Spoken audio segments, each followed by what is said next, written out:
What if the most dominant grappling team in the world could be taken down, not by a rival super team, but by a single strategic move made months before anyone even steps on the mat? That's exactly what the wildcard system at the second Craig Jones Invitational is doing, and it's creating one of the most unpredictable and hyped tournaments we've seen in a long time. For example, you could have someone who's incredibly good at jiu-jitsu, but he might lose to someone who's much less skilled in jiu-jitsu to him, and that's drama. For years, team grappling events followed a pretty rigid script. A team, whether it was a powerhouse gym like Atos or a tight-knit association like New Wave, would show up with a lineup of their own athletes. It was a straightforward test. Who had the best squad across all weight classes under one roof? That model is great for building team loyalty, but let's be honest, it had some major drawbacks. First off, it was predictable. We could often guess the matchups months ahead of time because the talent pool was locked behind specific gym doors. The second bigger problem was the gaps. Even the most stacked super teams usually had a weak link. As Craig Jones himself pointed out, a team like New Wave could easily find 4 killers, but might struggle to find an elite 66-kilo competitor from their own stable.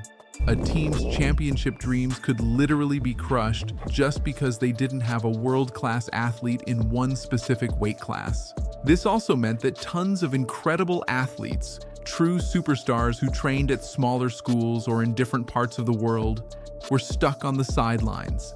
They had the skills to win it all, but without a full 5-person team from their own gym, they had no way to get on the biggest stages.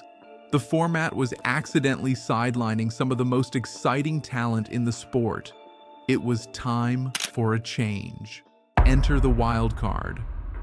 The Craig Jones Invitational 2 is flipping the script with one simple but brilliant solution: the wildcard. The rule is easy to understand. Each of the 8 teams can draft one competitor from completely outside their own crew. This one free agent pick changes everything. Teams are no longer stuck with the athletes in their immediate circle. Suddenly, the entire global talent pool is up for grabs. This isn't just about plugging a hole, it's a strategic nuke. The tournament format demands one athlete in each of the 5 ADCC weight classes: under 66, 77, 88, 99, and over 99 kilos. The wild card lets a coach look at their roster, find their single biggest vulnerability, and fix it with a world-class assassin. Team selection is no longer a simple roll call. It's a high-stakes game of chess played by coaches and captains long before the first slap and bump. This rule ensures the teams aren't just collections of training partners, but super squads built for one thing: winning that $1 million prize. The real genius of the wild card is how deep the strategy goes. It allows teams to patch weaknesses, create fantasy matchups, and even go to war with their rivals before the tournament begins. First, the obvious one: patching holes. Just look at Team New Wave. Coach John Danaher had a ridiculously stacked lineup with Gordon Ryan, Giancarlo Bodoni, and Luke Griffith, but that 77-kilogram spot was a question mark. With the wild card, he didn't just fill the slot. He made a blockbuster move and drafted the reigning ADCC champ, Mica Galvão. Mica, who doesn't train with New Wave, instantly turned a potential weakness into a terrifying strength, making the team an instant favorite.